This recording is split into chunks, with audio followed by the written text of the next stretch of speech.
We are recording. Yes, we are. To make sure I hit the button there. Welcome back to the Project Gen X podcast. I am one of your hosts, Alan Smith. And I'm Barry. And it's just the two of us today. This is true.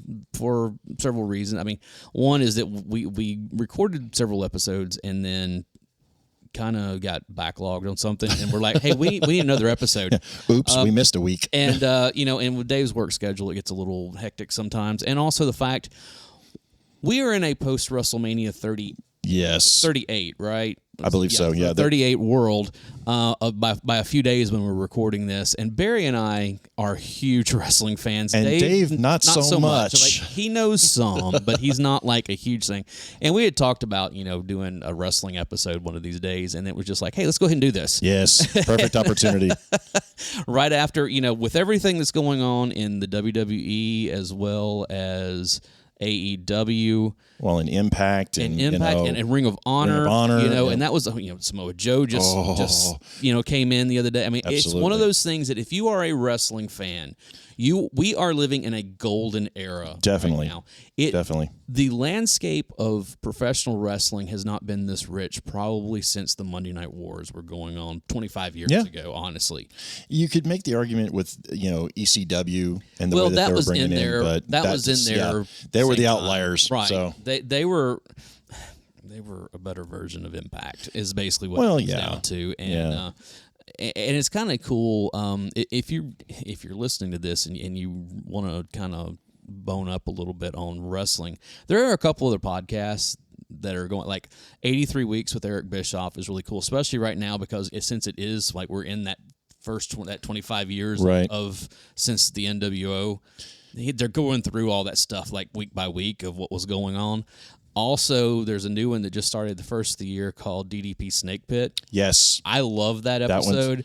And let me tell you, a few episodes back, I put a little, a tribute to Scott Hall on the front end of this. They did an episode as we were recording this. It was last week. It was a tribute to Scott Hall. It's DDP and Jake the Snake Roberts. Oh. I could barely get through it. I believe it. It was just like, wow, because those guys, they went through it with him, all the way through. So, and it was a good episode because they told a lot of, stories about Scott Hall and stuff, but it was just it was really hard to listen to. But it was also one of those things where it was a nice, hey, Scott Hall was an amazing person. He was. He had his demons. He had his demons, but he as an individual and as just kind of a general kind of person, the guy was incredible. Right. So when Alan and I started talking about this as far as transition. What we're going to do, Barry is our transition. Absolutely. Get me away from just rambling. So what we kind of came up with was, we started talking about sharing memories about, some of our favorite moments from AEW, from WCW, from WWE, even stuff that didn't happen in the ring, like off-ring stuff. Right. And we started kind of, coming up with an idea of, hey, let's share some of these things that may, the reasons why we love wrestling, the reasons why it's worth watching, the reasons why you sit through all of the crap that you have to sit through for those little bitty nuggets of gold that come out from time to time. I started off because I remember when I first pitched this to you, I said, hey, let's talk about our personal top 10 favorite matches. And I know that it's one of those things that as I started making this, I was like, there are certain moments that happen that I have to put on here also that have not a whole lot to do with the matches themselves. No. So mine expanded out. I know yours did as well. Oh yeah, I think we started with top 10 of all time, and I think we ended up with 20 total. I don't somewhere around in there. Yeah, I have my 10, and then I have a bunch of honorable mentions. Oh yeah. I didn't even bother listing honorable mentions because we ain't got that kind of time. Yeah, I know, but and I guarantee a lot of my honorable mentions are going to be on your list. Oh, sure. Of stuff that I know we're going to have duplicates. There's no doubt. And for the record, neither he nor I have seen each other's list, so we got no idea what's on here. We're coming in this blind to each other's list. So what we're going to do is we're going to kind of go over the three biggies. Like I said, WCW, WWE/F, and the new boy on the block, AEW. Right. I'll give you a little bit of background on them because most people that are wrestling fans are going to know this stuff. But if people are kind of new to it, they may not necessarily know a lot of the history that's involved. And then we'll just kind of share some of our favorite ones. And then at the end of it, I want to get to the off-screen stuff, the out-of-ring stuff. There's so many good. I've got one that I know you're going to lose your mind on. So you want to start with the new boy on the block? AEW. Yes. So All Elite Wrestling. This was founded in 2019 by a gentleman by the name of Tony Khan. Yes. Tony Khan is or his dad, I should say. His dad owns the Jacksonville Jaguars. His name's Shad Khan. Yep. Yeah.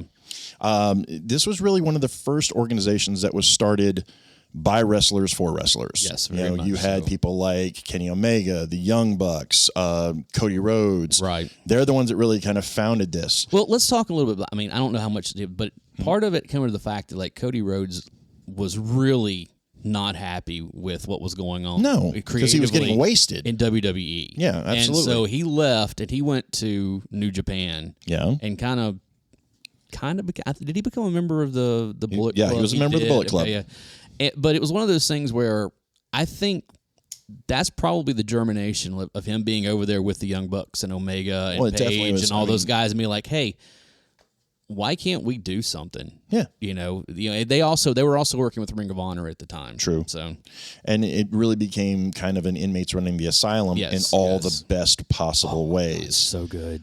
So their television flagship shows, they've got a few of them. There's AEW Dynamite and there's also AEW Rampage. Yes. Now they do also have two other shows that are currently online only. Right. There's AEW Dark and AEW Dark Elevation. Mm-hmm. And you know what? I've never watched either one of them. Some of them are good. Some of them are... Yeah, and it's one of those things because, like, especially with the women's division. Yes. Okay, which, let's be honest, in the beginning was not very good. No, they really struggled to try to find their niche. Part of it was because they didn't have the talent, but then they acquired some talent. Well, they acquired the talent and they realized how to utilize them. Exactly, and we'll get to it because I've got at least one of them. Oh yes, I think we probably have the same one. But right now it's one of the most popular growing of the two that are still in existence and continues to grow. And it's not, some people say it's kind of the WWE dumping ground where you see a lot of older talent. But the thing is, they're older, good talent. Well, it's not always older talent. Yeah. I mean, you really and truly, you look at Adam Cole. Yeah. Or Red Dragon. Yeah. And basically it's that they were with the Undisputed Era, when they were in NXT. One of the hottest factions and WWE let all of them go. Except one. Well, that's true. That's true. The one that nobody cared about. Yeah. But the three guys that everybody was like, oh, this is, and then what do you know? Yeah. Damn, they all showed up in AEW and tearing things up. Didn't hurt the fact that they were all friends with the Young Bucks I know, to begin with. I know. So it's But, as I said, it started in 2013 or 2019. So it's only really been going for about 3 years. Yep. And in that, it has created some of the most memorable moments in wrestling. Mm-hmm. Hands down. I'll throw my first one out here. Oh, are we getting in the matches? We're getting in the matches, baby. We're going in. All right. Ring the bell, son. School's. I wish I had my. Yeah, exactly. I wish I actually put together some catchphrases. Insert bell sound here. Yeah, no, that's too much work. So my first one, and I even got dates on this. Okay. Well, there you go. Yeah, I went harder than I did. AEW Dynamite from October 21st, 2020. Rey Fénix versus Penta El Zero Miedo. Okay. This had Eddie Kingston on commentary. Okay. And what a lot of people weren't aware of is that these two gentlemen are actually really brothers. Right. And they have been tag team partners for years, but very rarely did you see them actually go head to head. Mm-hmm. And when they did, oh my God, it was a clinic of lucha style wrestling. It was just start to finish, just absolute foot to the floor. You don't know what you're going to see next, but by God, you're going to keep on it. It wasn't the longest match, right? But it was one of those ones of you felt so exhausted after you got done watching it. You just felt like you'd been watching for 4 or 5 hours when in reality, I think it was like a 12-minute match. Yeah, something like that. Yeah. But it was just so good, so back and forth, so many, potential pinfalls that just didn't come through or different combinations and just absolutely astounding. One of my favorite matches of all time. Nice. I may have to, again, I didn't have cable television for a little while. And, so I wound up missing a lot of Dynamite and that kind of stuff. I was always keeping up with it throughout. And now that I have Sling DVR, and so it's like, I record. It's like, speaking of which, did you watch this week's Dynamite? This week's Dynamite, that was a great episode. Tag team match. Oh my God. Was one of the best tag team matches. No, the Adam Cole and Christian Cage. Oh, Adam Cole and right Christian off the Cage bat was like, incredible. dude, I know. I wasn't expecting that. FTR versus the Young Bucks. I know. How do you go wrong? Yeah. Anyway, so right. now that we So what's yours? Okay, so AEW. Yes. I have. How many do you have? You got got 5. See, I only have like, well, all right. Screw. I'm not even going to look. All right. AEW on my main list. I only had one match. And I think I know which one it's going to be. It's CM Punk versus MJF. I didn't have that one. At Revolution, the dog collar match. Because it literally, because it was one of those things that, and of course with wrestling, it's hard a lot of times with some of the stuff to just talk about the match themselves because there's so much build of the storyline. If it's done right. And this one was done masterfully. Yes. But, it was one of those things where, there's this whole thing culminated with, MJF being a huge fan of Punk. Since he was 12 or 13 since he was or something? a kid. And we started finding out a lot about, like, MJF's... I'm just have to start calling him Maxwell. Start talking about Maxwell's his when he was growing up, about getting bullied in school and all this kind of stuff, and like about quitting playing football because he realized that his heart was in wrestling because of a photo, because of the match that CM Punk and at the time Daniel Bryan had back in, was it 2012 or something like that? I think yeah, and so it was one of those things that it was like, oh my God, it's one of those things. But then also the fact with this match, whenever it came down to it, and they were like, all right, fine, we're going to have a match. And CM Punk said, and we're doing this one way. And it was a dog collar match. And it was a throwback to when it was a callback to when he was in Ring of Honor and he was up and coming. And he had that dog collar match with Raven.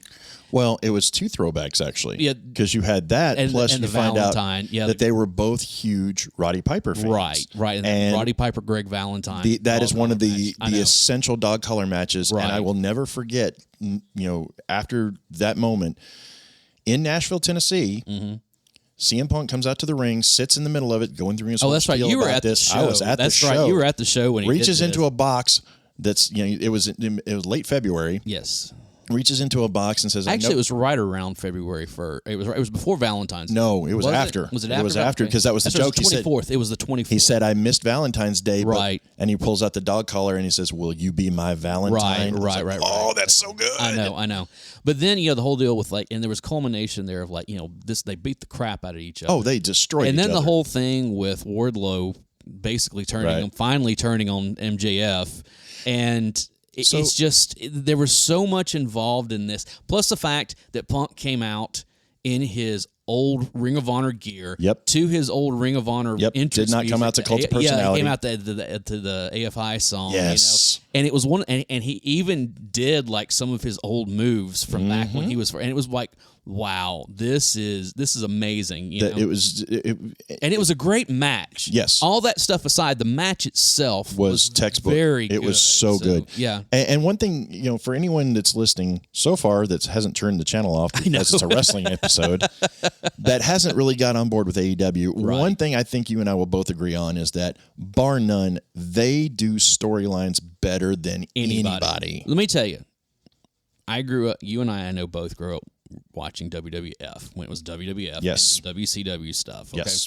And I'll tell you straight up, I stopped watching WWF in the very early 90s because I hated their storylines, and I hated a lot boring. And I also hated a lot of their, I don't care about Isaac Yankems or the Clown or what was it, Duke the Dumpster Drugs. Yeah, and stuff like that. what was bad gimmicks. Yeah, like it was a Man Shark or something, or Land Shark or whatever. Oh, you know what I'm talking about? Shark Boy. Whatever. All this kind of crap. You know, where it was like, it was stupid. Oh, it's like this is holding on to a bygone era, which Vince is doing again. Tell me about it. But then, but the thing is I wasn't into WCW either because.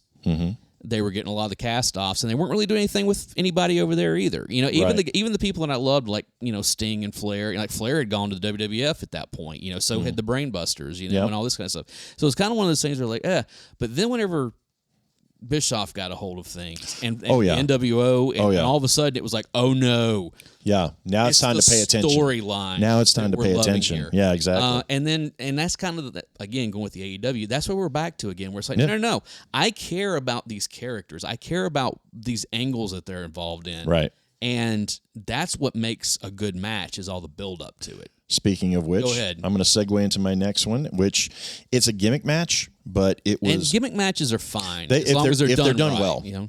So, mine was a gimmick match. I mean, the dog collar. I mean... AEW Dynamite from September 16th of 2020. Okay. Proud and Powerful. You know them better as Santana and Ortiz. Yes. Versus the Best Friends in the parking lot brawl. I remember this. Yeah. Let me just say, most and that of the was time, a little bit of an ECW type it did have feel, an ECW feel to it, an indie feel to it. And most of the time when they do, these out of the ring matches, they're hot garbage. Let's be honest. They're hot garbage. Oh, but before, do you have any of the Stadium Stampede stuff? No. Okay. Because I was getting ready to say, they're fun. They're fun, but they are what they are. It's hot garbage. Exactly. This one, however, you had some massively big bumps that were taken in this match. You had they literally used every bit of their environment for it and just incorporated it. Not to mention the fact that you have Orange Cassidy popping out of a trunk of a car just randomly. Right. And let us not forget how the match ended with Sue, Trent's mom, basically giving everybody the finger as she drove off in the minivan. Right. That's a good wrestling match right there. That's pretty good. I have another CM Punk match. Okay.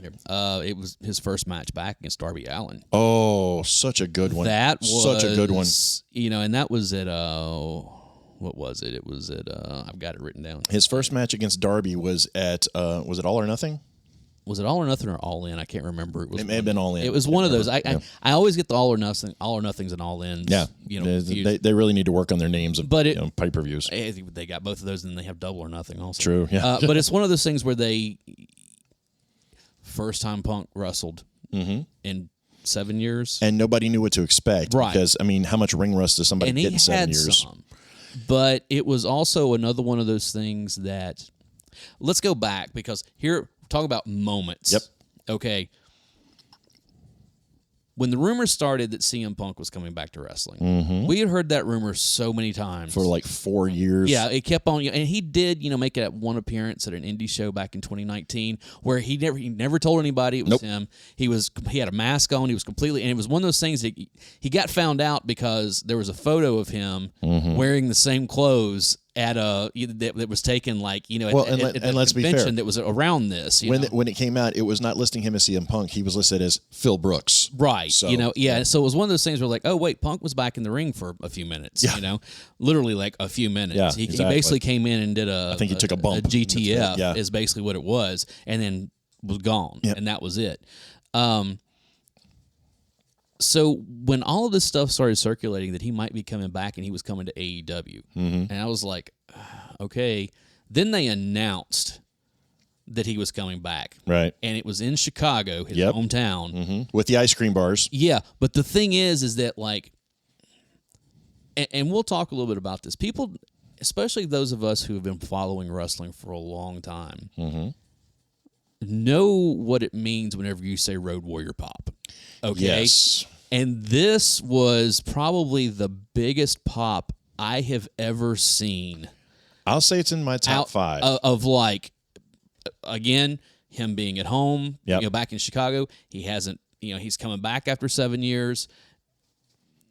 Everybody loves CM Punk. It's kind of one of those things. And then it was one of those okay, what's he going to say now that he has a live mic? Yeah. This is the Kurt Gibson walk-off home run. It really, yes, very much so. In Los Angeles, yeah, kind of that 88 feel series, to it. Yeah. I know. And so it was one of those things that, and then at the very end of it, him saying, I've been looking at some of this young talent around here, and he calls out Darby Allin specifically, who's up in the rafters with Sting. Yep. And basically is like, me and you, we're going to do this. And it was like, perfect. This is That's how you start. That's how you start. That's how you this. start. It wasn't. It had nothing to do with heels or faces or anything like that. It's like no. There's young talent out there I want to work with. Well, and the thing that I loved about that too is, he very easily could have come in and said, "I want the championship. I want I want Omega. That's who. Yeah, exactly. I want Kenny Omega. I want whoever was holding the other title at the time. I think it was Miro or somebody like that. Yeah, I think Miro actually had it at that point. He very easily could have done that, and it would have been warranted. Right. He would have been 100% warranted because he's seen friggin' Punk. But he didn't do that. It's like Hogan. In some ways, it's like Hogan coming in and saying, "No, I want a championship." Exactly. Match. And again, you're not going to turn it, or Brock Lesnar. Yeah, exactly. You're not going to turn it down because they're CM Punk, they're Brock Lesnar. Exactly. But no, he comes in and says, "No, I want to start off against him." Right. And when they started it off, it was a little sketchy. You could still see a little bit of ring rust. But he definitely got into his own. And once you saw the GTS, you were like, okay, he's back. Right. Exactly. So yeah, and then getting, like I said, and so that just seeing Punk back in the ring. Yep.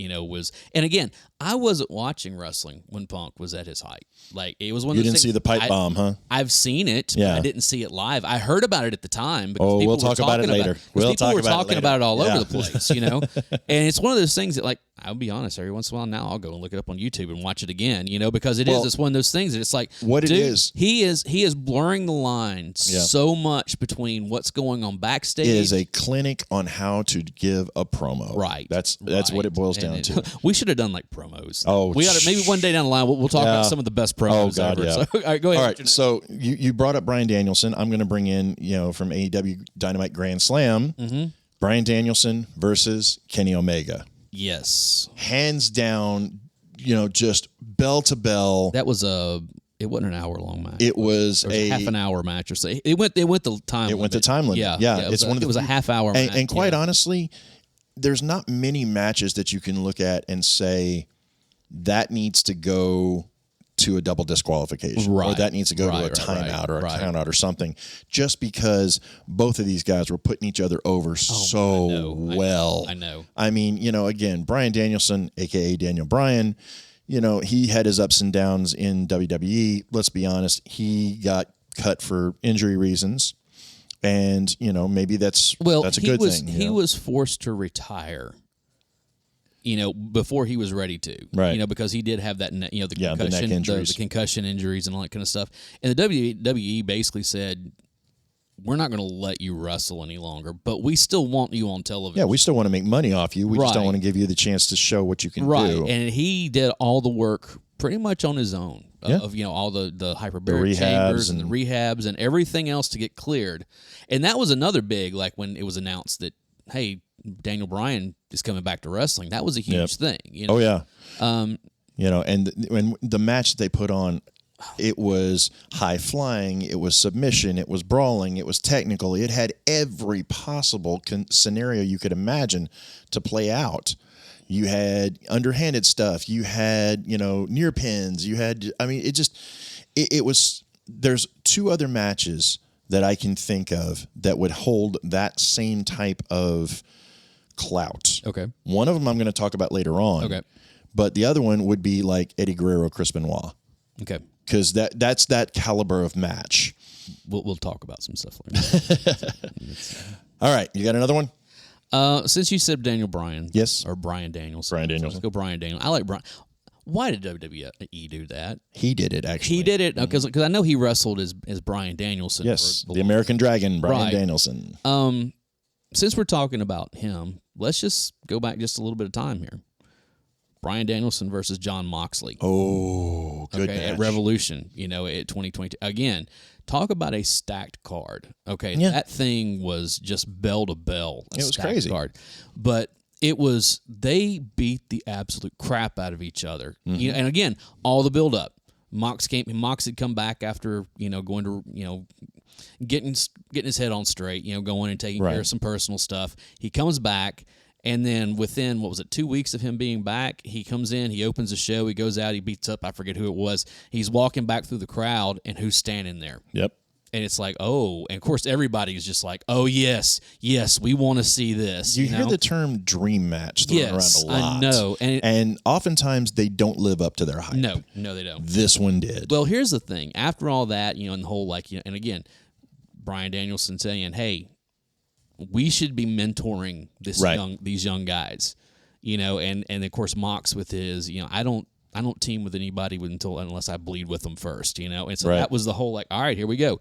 But then the fact that they're beating the crap out of each other even after the bell's over, and then all of a sudden William Regal comes walking out and slaps the crap out of both of them. Oh my God! And makes them shake hands, and it's like, that's straight throwback to Ring of Honor. I know. That's straight throwback to Ring of Honor. It was so good to watch, and it was one of those things that you had heard that William Regal was being picked up by the company, but that could mean a lot of things. He had been released. And it was kind of one of those, is he coming in? Is he not? Is he going? Blah, blah, blah. Right. But it shocked the crap out of everybody. Oh, yeah.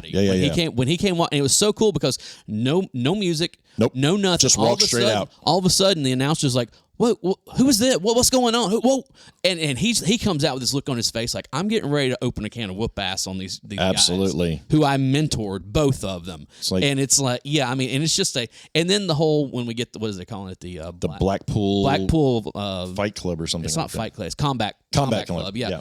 And the whole thing, and it's like, okay, and now it looks like Wheeler Yuta is coming into that. Do you think Joe comes into it?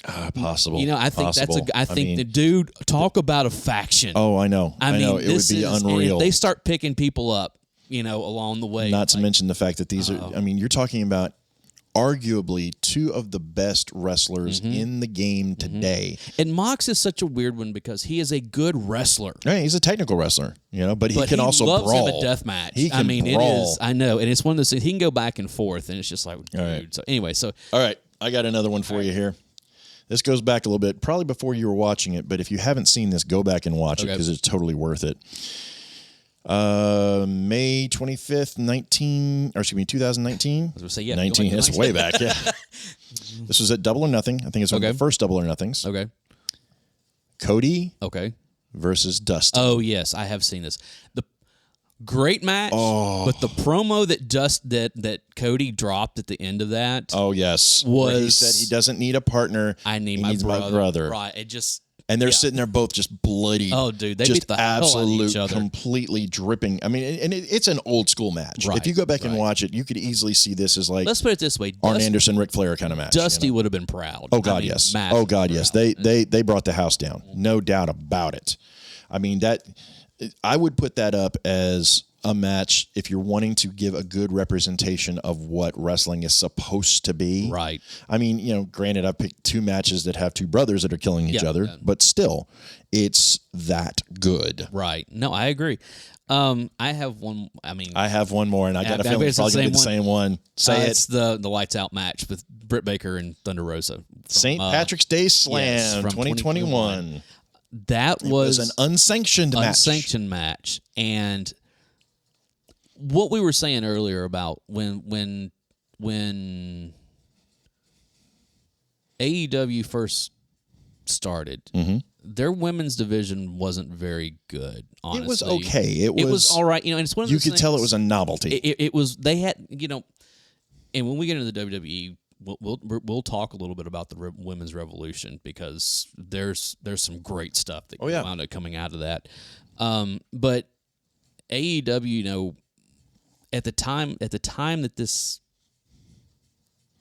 that they debuted, the WWE was finally giving the women the chance that they deserved, and for several years they had been knocking out of the park. AEW comes in as this new upstart, and everybody's talking about, because you're getting all these New Japan guys, with the Bullet Club and all this stuff coming over, and it's like, we're so happy to see this. And again, it was kind of one of those things. You had who was their first champion? It wasn't Hikaru Shida. No, it was Big Swole. No, it was she's from New Japan. I can't remember. But she beat the woman that's with Vicky Guerrero. Nyla Rose. Nyla Rose. She beat Nyla Rose at Double or whatever that first pay-per-view was. And then, of course, like Brandy came out with Awesome Kong and all this stuff. And it's like there wasn't a whole lot going on. Yeah. Britt Baker came in there, and she had a run, the Dr. Britt Baker, this kind of stuff, because she in real life is a dentist, and it was one of those things where she was a face, and she started as a face, and she started as a boring face. She started a very boring face, but when she turned heel, almost immediately, that heel promo that she cut like that I guess they're 3 or 4 months into it or something. It Something wasn't very far. Yeah, she didn't stay a face very long. No, and it was one of those things like, okay, this is, and then she got injured. Yeah, and that was when they brought Rebel in. Rebel, not Reba. Yeah, Rebel. That's all. That's always funny that when they go through all that stuff. And I'll be honest, I'm glad she's not wrestling any longer because Rebel was never a good wrestler. Okay, she's a lot to be desired, but she's good as backup. Yeah, she's her Virgil. Yeah, exactly. She's really good with that kind of stuff. But when this whole thing happened, and this is again. Thunder Rosa won this match. And I mean, they beat the hell out of each other. Yes. But Britt Baker became a star. I would say they both did. They did, but she really became a star. And within a short amount of time, they put that belt on her, and she ran with it and built that division. Completely agree. Now, don't get me wrong. There's been good work with Thunder Rosa, Jade Cargill. Dude, Jade Cargill has come on. Crazy. There's a lot of great talent in the women's division. Yes. There's a lot of young talent. A lot of young talent, and there's a lot of interesting ones to watch. Yes. See, and that's unfortunately a lot of the victimology of women's wrestling is that they don't really know how to. So terribly. It really has years, been. It really has been, and which is sad because they've had some great talent that have come through there. Yeah. But when you look at what AEW is doing with women's wrestling, I will honestly say I would sit down and watch an entire pay-per-view of nothing but AEW women's wrestling right now. Yeah. I can't say that about other divisions, and I can't say that about women's division a year ago, 2 years ago, 5 years ago. No. And it's nothing as a knock to any of the ladies performing, but it wasn't good wrestling. This stuff with Serena Deeb and Hikaru Shida. Yeah. At first, I didn't care anything. I was like, all right, whatever. And now all of a sudden, it's getting more and more interesting. No, I'm really interested in this, especially after Shida came back. Yeah. And it's like, oh, dude, she came back with a chip on her shoulder. She's ready to kick some ass. Well, and it goes back to what I was saying before. AEW does storylines better than any other organization. Right. So, but on that same, I have to say that you fast forward a year, and you get the, of course, they had the match at Revolution, which. Britt wound up winning, but then they turn around. Was it 2 weeks later and have that? Oh, the match in San Antonio. The steel cage match. Yes, where Thunder Rosa won the belt. Another great. I mean, dude, everybody came out of this looking great. Well, exactly, and that's good wrestling when you can have your face and your heel both over with your crowd. You've done something special. Right. So That's that's all the AEW stuff I have. That's pretty much where a lot of it has to do with the fact of it's a small sample size and it's new, right? You're talking about 3 years, right? But to think that you hear us who've been watching wrestling for arguably, probably I would say in the ballpark of about 40 years, before we gushing over something that's been around for 3 years. Before we move out of this, yes, let's talk about just some AEW moments. Okay, I've got a couple of them. Go ahead. The first thing I'm going to, and again, I apologize for not having the all the details on this. Yes. It was one of the pay-per-views, Kenny Omega, and I can't remember who he fought, but at the end of it, when Adam Cole came out. Oh, that was the same one that who did Omega fight though in that one? He was already champ. I mean, he was defending and he won, and then all of a sudden Adam Cole's music hit, and everybody's like, "Oh my god!" You know. And it was one of those things. Oh, that was the first. That was the same one that Punk debuted, and that Bryan Danielson. Well, that's the whole thing. Yeah. Is that he came out, and he attacked Jurassic Express. You know, and it was like, oh wait, he's a heel. And then Bryan Danielson. Wait a minute, came out. Was it Kenny Omega or was it Young Bucks? I thought it was Young Bucks, wasn't it? Was it Young? No, he came out. The thing is that Omega had a match. That's right. The Young Bucks had come out with him, and they got and they got into. They were beating down whoever he was. I can't remember who he was wrestling. I can't either. And which is sad that because I know because I remember it being it was a great match pretty too. Good match. Yeah, and so. They came out, and then Jurassic Express came out with Christian, and they got beat down because all of the elite are out there, and then Cole's music, And it was so funny because he gets on the mic, after he like kicks the crap out of. It's story time. Yeah, and it's like he's like, "What did you expect? We're best friends." Yeah, exactly. It's like, that's and truly then, one of those then reveals, the Brian Daniel, Brian Danielson came out, and it's like, holy crap, we just got 2 huge debuts plus CM Punk's in ring, after and that was one of those like, oh my god! I remember watching that event in a movie theater in Huntsville, Alabama, because I couldn't get anywhere close by. I was down there and couldn't find anywhere close by, and I found a theater that was showing it. I'm like, I know they do that. It cost me an arm and a leg to do it, but you know what? I didn't care. It was so worth it. I know. Well, so anyway, we can jump off. You've shared that. I'll share one moment of AEW before I go, and this is one of the offering moments that, to me, if you needed proof of why wrestling can be entertaining, not just brutality, the MJF Chris Jericho sing-along. Oh, yeah.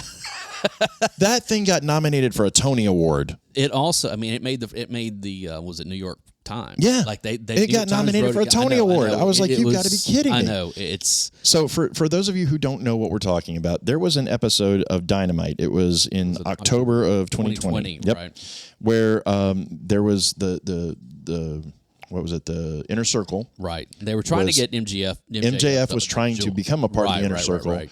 He and Chris Jericho were having this kind of face-off type thing backstage and talking about it. And then weren't they having a debate or something? No. That was the that was Orange Cassidy one. That's right. But they were having this conversation. It was getting kind of heated. And then all of a sudden, for some reason, they start breaking out into the song Side by Side. Right. And didn't miss a beat. Now, Jericho's a singer. Jericho fronts the band Fozzy. Right. So he has a voice. I did not expect that from MJF. Yeah. And they played it to the hilt. It was so good. Yeah.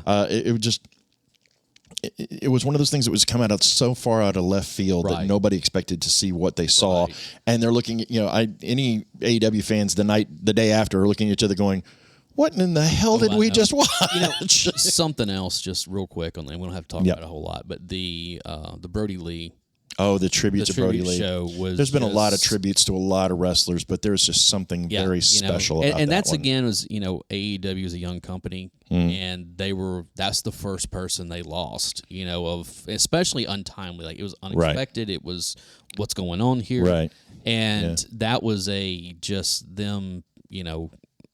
Hey, we have to do something. Yeah, we don't have a choice. We can't just do what a lot of, and nothing against WWE doing this, but, we can't just have a 10-bell salute and then move on. It's like, no, we have to honor or like this a guy. Little video package or something. Yeah, they did an entire episode where everything they retired a design of a belt and gave it to his son. And I was like, that's just dripping of class right there. I know. So anyway, what do we got next? So are we going WWF or No. WCW? We're going to go backwards in time. We're going to go back to 1982 is when it started as World Championship Wrestling. It wasn't World Championship Wrestling back then. Oh, actually, at that point, it had been listed as World Championship Wrestling. It was a show on Crockett Wrestling. Okay, yeah, because I know you get into that whole Crockett Wrestling / NWA. Well, no, it was NWA / Crockett Promotions / Jim Barnett, Georgia Championship Wrestling. Yeah, and they all. You don't. Well, there are no hard lines of where this one starts and this one. Now they were NWA affiliated because so many other places were as well. The official time frame starts in 1998, or excuse me, 1988. Right. That's when Ted Turner bought all of them and put them under one conglomerate. He didn't buy NWA. He hired a lot of the people from NWA, but he formed World Championship Wrestling at that point. The Jim Herd stuff, and the Georgia Championship Wrestling. Right. He brought all those under one umbrella and called it WCW. Right. This one was sold off to the WWE in 2001. Unfortunately. Well, so there's arguments on that too. That's a whole other episode.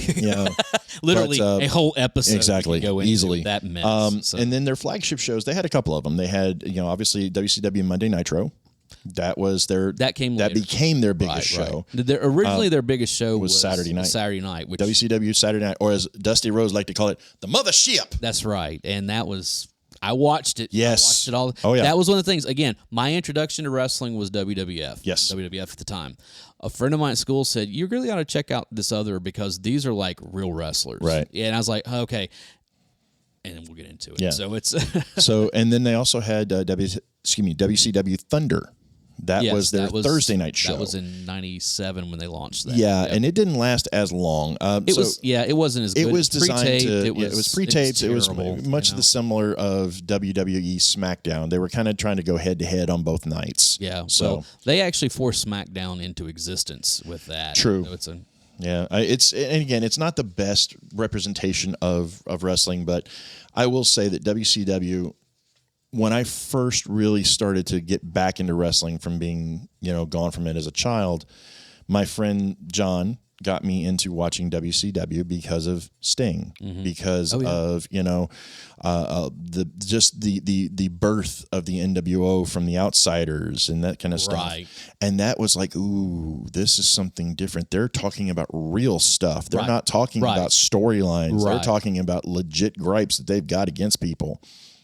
And it was something different. It was something so contrast to the over-polished, dumbed-down, substanceless stuff that the WWE was putting out, or WWF at the time. And it was such a breath of fresh air. It had that kind of indie feel to it.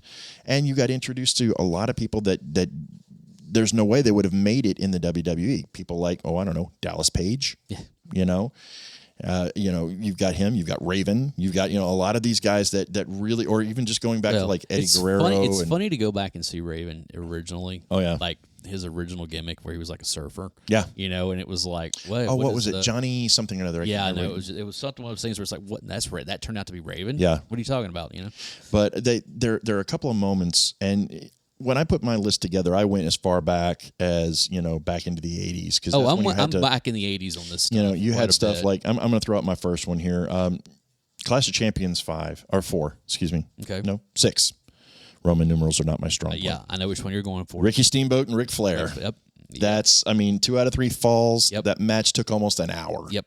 It was crazy. It was, the thing, Steamboat had come in, of course, he had been a big WWF guy. Right. He'd come into WCW in '89, and immediately went after the belt. And it was Chi-Town Rumble where he won it. Yes. And then this was the middle match. Yep. And this was the one everybody goes back to. Like all three, they did a trilogy of matches. Any of them is spectacular to watch. Chi-Town, you had this, and then you had Wrestle War. Wrestle War, Music City Mayhem. Yes. Because it was here in Nashville. Yes, it was. But this one had the controversial ending, which everybody was kind of like, if you're going to do a controversial ending, that's the way you do it. Exactly. And I have that one on my list. Okay. Because I remember, because Clash of the Champions was, it originally, and we'll get into it in a second. It was originally was counter programming to WrestleMania. Yes, and it was free. Yep. It was on TBS, and it was one of those things where it's like, oh no, they're going to put on a 2-hour wrestling show here that's going to be in continuity. That's going to have like big matches. It's going to kind of, and you don't have to pay $30 or whatever it was that it was for the pay-per-view, type stuff. And of course, they didn't have. They didn't have the pomp and circumstance. They didn't have a lot of that WWF did at the time. No, but it's still some of the matches on those. You go back and they are just. I have another Clash of the Champions match. Fire it out there, man. Go ahead. And this is because we're going to get it because I want to talk a little bit about that before. But from the very first Clash of Champions in '88, Sting versus Ric Flair. Oh yeah, this is where Sting became Sting. Yes, because it was an hour. It was an hour-long match. It was no longer Surfer Sting. No, he was his own entity at that point. He came out. He was one of those things. People loved him and everything, but he came out and him and Flair wrestled for an hour. Yeah. to a draw. Yep, it was a time limit draw, and it was one of those things where it was like, what did we just witness here? Yeah. Like this. Who is this guy? Because you couldn't quite wrap your head around it because you didn't know who this guy was, where he was coming from, what the whole story was. I mean, he was surfer dude that just went toe to toe with quite possibly one of the what do they call it, the dirtiest player in the game, right? Exactly. I mean, who does that? I know. Sting did. Yeah, exactly. And now at 63 years old, he's taking bumps off of. He's not taking bumps. He's taking dives. He's jumping off of balconies. It's just like, what in the world? But yeah, that's again, the going back to the Steamboat. That was. You get into that, and of course, you get into that last match where Flair won the belt back was the Music City Mayhem. Yep. And that was, at the end of it, was when Terry Funk attacked him and basically turned Ric Flair face at that point. And we got a long thing after that, you know. It's such a weird thing to think of Ric Flair as a face. And he was for a short amount of time.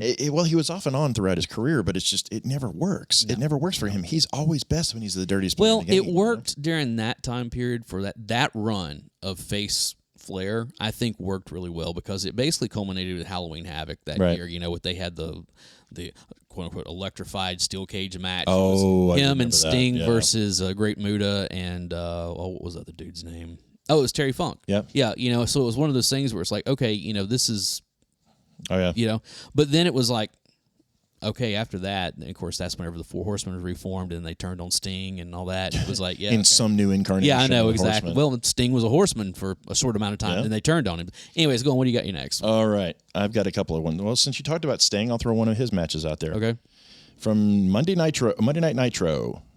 It looks like it was May 26th of 1999. Mm-hmm. Sting versus Diamond Dallas Page. Okay.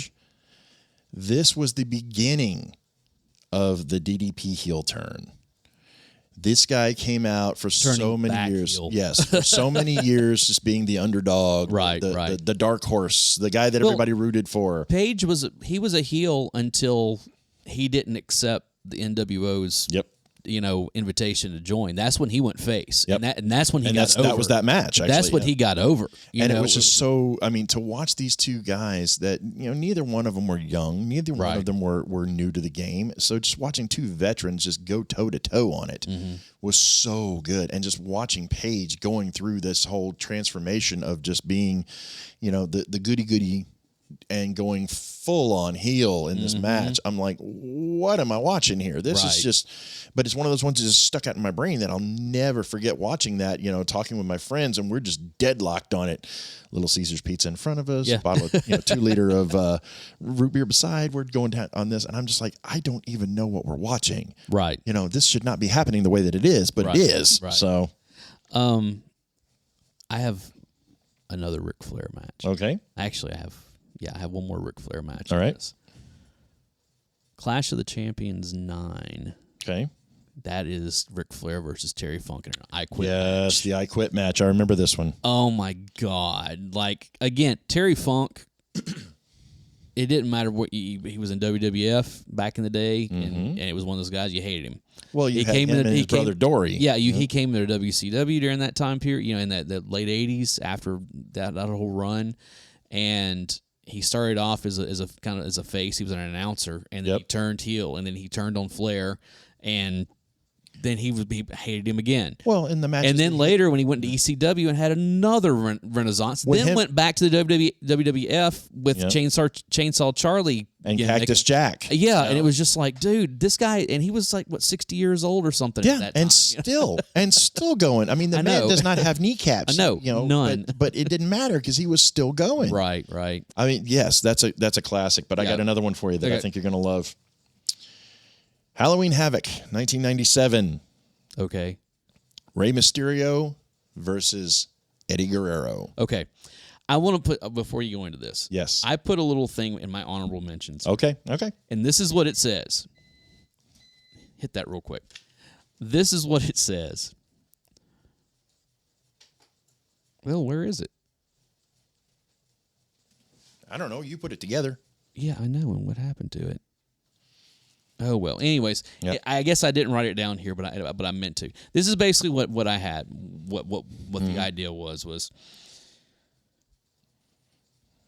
any combination of Rey Mysterio Jr., Dean Malenko, Chris Benoit, Eddie Guerrero, Chavo Guerrero, Chris Jericho, Juventud, any combination of those guys in any, whether it was WWF, WCW, ECW, whatever, it's like, no, just go watch them. Yeah, just go watch any of those matches in any combination. Whoever's wrestling, whoever there, just watch them. Those that are in the know that talk about this consider this one of, if not the greatest match of all time, because it was both of these men at the absolute pinnacle of their game.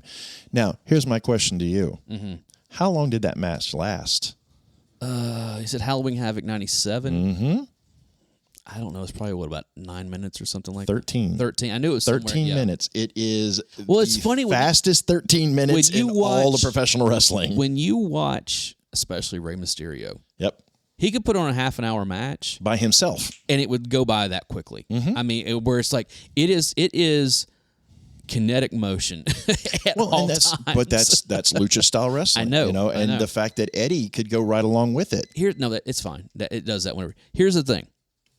You also got to remember he was like 22 years old. He was still young, yeah. I mean, he was real young. Yeah. I mean, like it was one of those things where when he debuted in WCW, he was like 21, 22 years old. I mean, it was like, which is part of the reason he's still wrestling 25 years later and can still get around. Yeah. And can still put on a match like that. So, but yeah, any of those guys, I mean, any of those guys. I agree. You just like, just throw it on there. I mean, especially you go and you look at like some of those Guerrero Malenko matches. Guerrero Benoit. Yeah, I mean it's those just Guerrero Jericho. Yeah, I know. Those were just incredible. I know. And all those, what do they call cruiserweight guys, I mean, really and truly, the WCW started all that. Yes, I've got another cruiserweight that I think you're going to love because he holds a special place in my heart. But go ahead, what's your next one? All right, I'm going way back on this. Okay, talk to me. Well, way back-ish. Starrcade 1986. Oh, wow.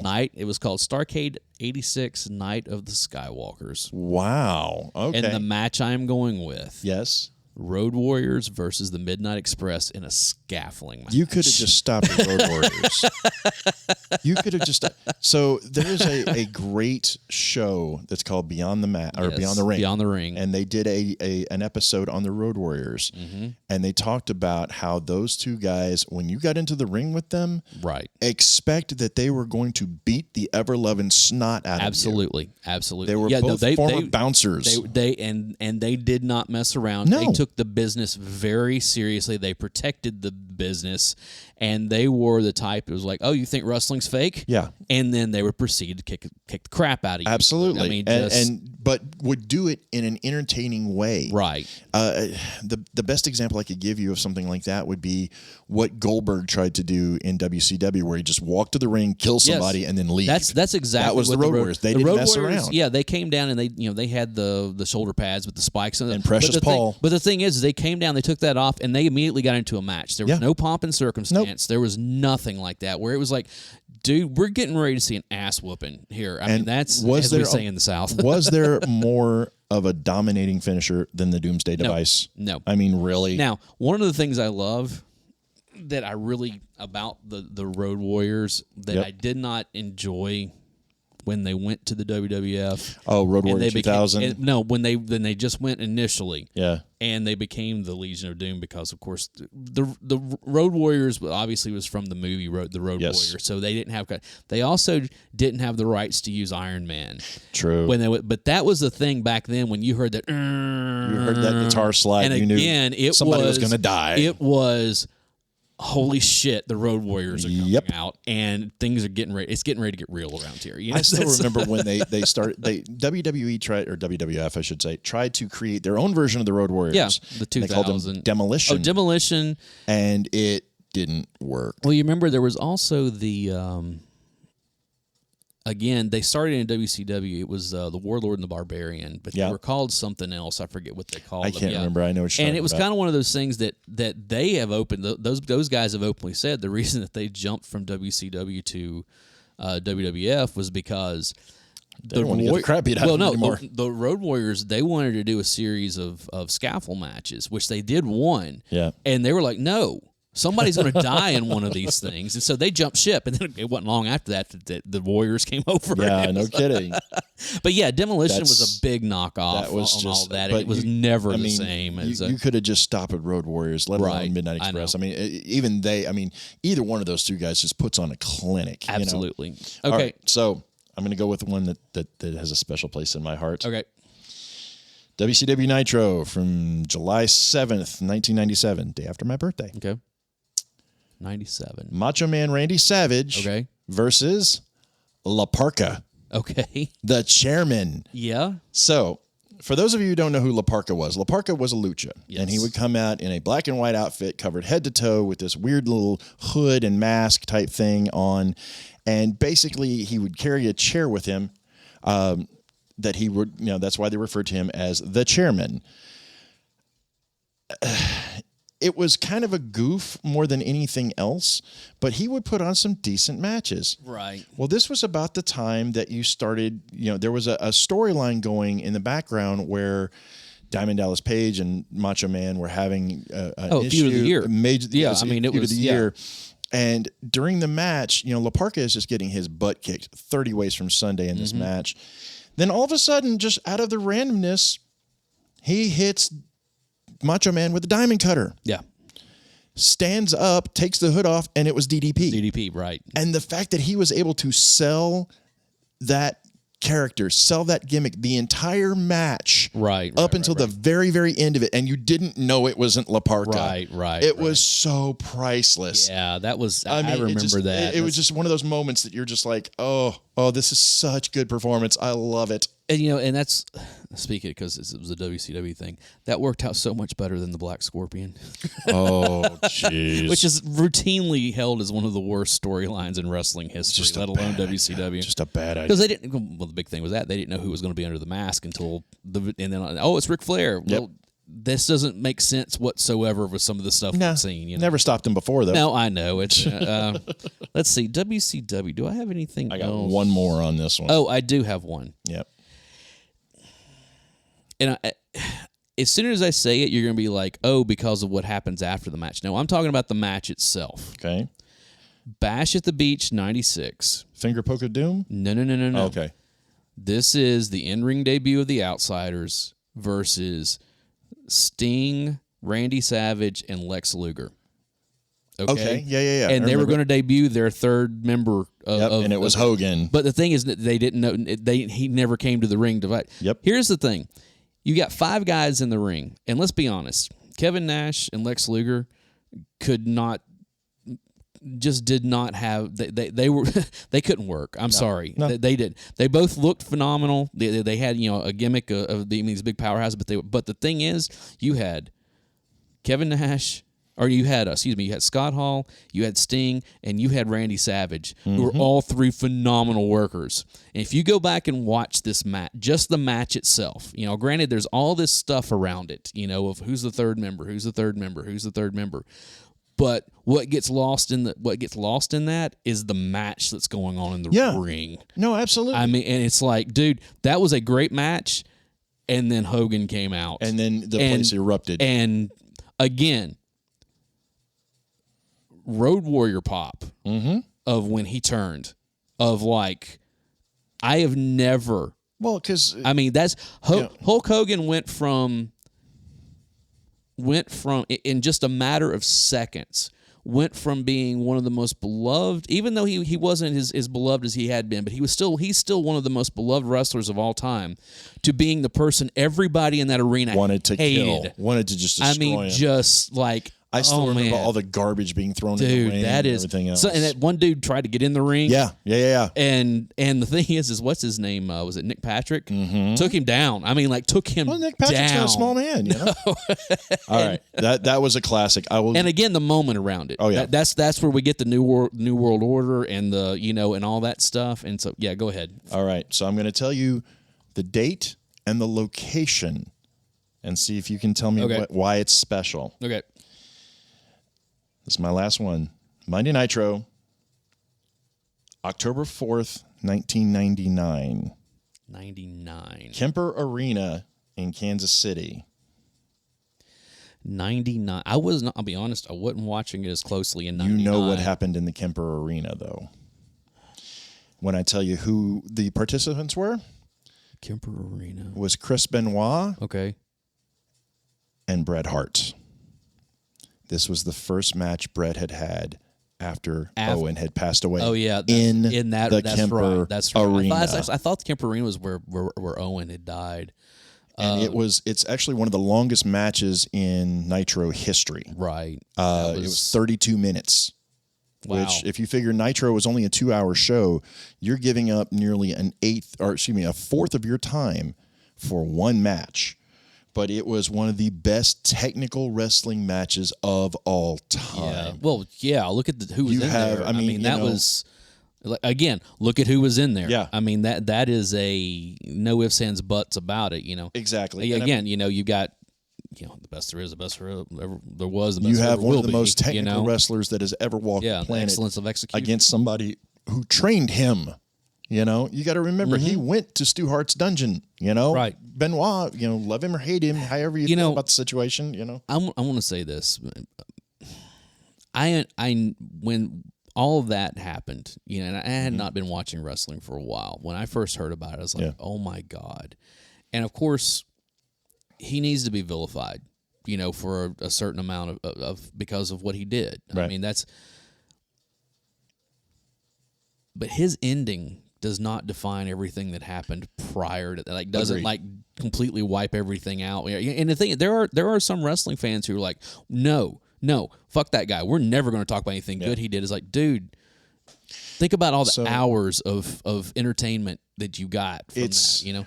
And again, I go back to anyone that is very cemented on their point of view of Chris Benoit. Mm-hmm. Go back and watch Beyond the Ring about Chris Benoit, specifically the last 20 minutes of the last episode. Just go back. If you want to see where it all really started, well, you can't go back and watch that Eddie Guerrero tribute show where, I mean, he was losing it. He could not hold it together. And I don't blame, he was his best friend. Yeah. I mean, it was for years they were best friends. I mean, and that is one of those, if you ever want to see an example of someone who is in immense emotional pain, all you have to do is watch him try to talk about Eddie. Yeah, he can't do it. He can't do it. And and let me be clear to everyone listening. Neither Alan nor I are willing to give Chris Benoit a pass on absolutely anything. not. Absolutely not. That being said, go back and watch the part where, and I can't remember what his real name is, but he used to go by the name Chris Masters. Oh, yeah. Where he is now a representative that's talking about the brain injuries. Right, the CTE stuff. And how that's affected them. Oh, yeah. And what types of results that can get. Absolutely. It was very, very interesting, and I did a lot of digging after that just to try to better understand it. Right. And it was really intriguing to see what kind of mentality Benoit would have had during that time frame. Mm-hmm. But all that aside, watching two friends that trained one another pay tribute in a method to a fallen brother. Right. One by blood, one by choice. Right, yeah. And put on one hell of a match in the process. Yep. There's nothing better. Nope. I agree. That's when you said Kemper Arena, I was like, that's something special about that. Yeah. That's where, before we get at it, a couple of I have some honorable mentions / moments. Okay. Here's another one. Again, go anything involved here. Any match that involves the Rock and Roll Express and the Midnight Express. Oh yeah, that is from the WC, like the NWA, WCW, Jim Herd, whatever it is. The Indies, whatever. Go watch any of that stuff. Yeah. That is again a clinic on tag team wrestling. No ifs, ands, buts about it. If you don't have those two tag teams, you don't have the Rockers, which means you don't have Shawn Michael. Well, you don't have those two tag teams. You don't have the Hart Foundation. Yeah. You don't have. I mean, you can go through all. Road Warriors aside, pretty much anybody that came along, type of tag team, they were just brutal. They were just two guys you didn't want to piss off, right? These two teams worked as a team, and did it. And let me tell you, again, you go back to that Road Warrior pop. Anytime that Ricky was getting the crap kicked out of him by the Midnight Express, and he finally made that hot tag to Robert. Talk about a pop. That is They mastered the hot tag. They mastered the stretch halfway across the ring. Almost there. I know. The selling of the two shorts. Oh my God. I mean, that's and the thing is, I think they're still wrestling, if I'm not mistaken. I mean, I know Bobby Eaton is. I don't know. Is Bobby Gibson? Robert Gibson's not sort of. I don't know. Okay, I had those, but let's see. What else did I have? Another one on here. I guess that's all over it as far as that goes. Moments though, in WCW. See, I didn't have too many off-screen moments on this. So, dude, the night that Scott Hall showed up on Nitro unannounced. No, the night he showed up unannounced. Oh yeah. In '96, you want a war? He's like, You know who I am, yeah, but you don't know why I'm here. Yeah, you and want it was you got it. Yeah, and then when Kevin Nash shows up a couple weeks later, and the whole thing, it wasn't so much it was what he said. So this is where the big boys play, huh? Check the adjective, play. You know, and it's like, wow, that's it's like, whoa, this is getting, what's going on here? Why are Razor and Diesel here? You know, and that, and the thing is, they never said their names prior to this. They were still kind of in that whole, you got that. You got Luger showing up on the very first Nitro at the very end of it when he literally had just been on television, like on pay-per-view with the WWF. You know, you have the night after the screw job when Rick Rude shows up on Nitro. And he's also, because it had been recorded, pre-taped, he's also on Raw. Yep. And he shows up and just basically goes off about, I don't want anything to do with any kind of business, any kind of company that's going to do stuff like that. I mean, it just... Well, and you know, to WCW's credit, they had some great moments. They had one moment that still sticks in my mind. They had some really bad ones, too. Yeah, I mean, it's and I'll make mention to it on the next one. Right. But... yeah. So, but yeah, you get into a lot of, like, especially with around the NWO stuff. Yeah. You know, well, the NWO stuff, the Ravens Flock stuff. Yeah, but you can even go back. I mean, just some of the promos. You know, something we didn't. And again, I can put this under. Go back and watch any Dusty Rhodes Ric Flair match. So, all right, you're gonna make me go ahead and burn any of them. I mean, that's because this is one of the ones that I was gonna throw you as far as the outer ring ones. Okay. But technically, it was in WCW and WWF/E. Okay. The absolutely perfect Kurt Hennig promos, yes, are some of my those were pretty good. Those were good. Where he's like hitting home runs and getting hole in ones. My favorite one, bowling perfect games. And my absolute favorite one is where he drops back with a football, throws it up in the air, and then takes off running and catches his own pass. I know. Well, going into back to the WCW. I mean, come on. Dusty Rhodes' Hard Times. Oh, the Hard Time speech promo is one of the best things that has ever been on. I mean, just wow. You know, I mean that is a, and we haven't even mentioned the Four Horsemen. Well, I mean that is just that's an hour and a half by itself. Yeah, I mean, you get into again. It all depends on which version. You go into the War Games. Oh, wait. Let me say it like William Regal. War Games. Yeah, all right. But yeah, I mean, you go back to that original War Games stuff. You know, dude, it's Dusty and the Four Horse, or it's Dusty and the Road Warriors, and who was their other? Sting. Was it Sting? Was he the original? Was it Sting in that one? I think so. I don't know, it could be. I think of course you had against the Four Horse because that's when Luger was a member of the Horsemen. And it's just, dude, Yeah. But yeah, anyways. Upon further review, it was actually Nikita Koloff that was in that first War Games match with the Road Warriors and Dusty Rhodes. But yeah, that brings us to the end of the first part of this episode about some of our favorite moments and matches in wrestling.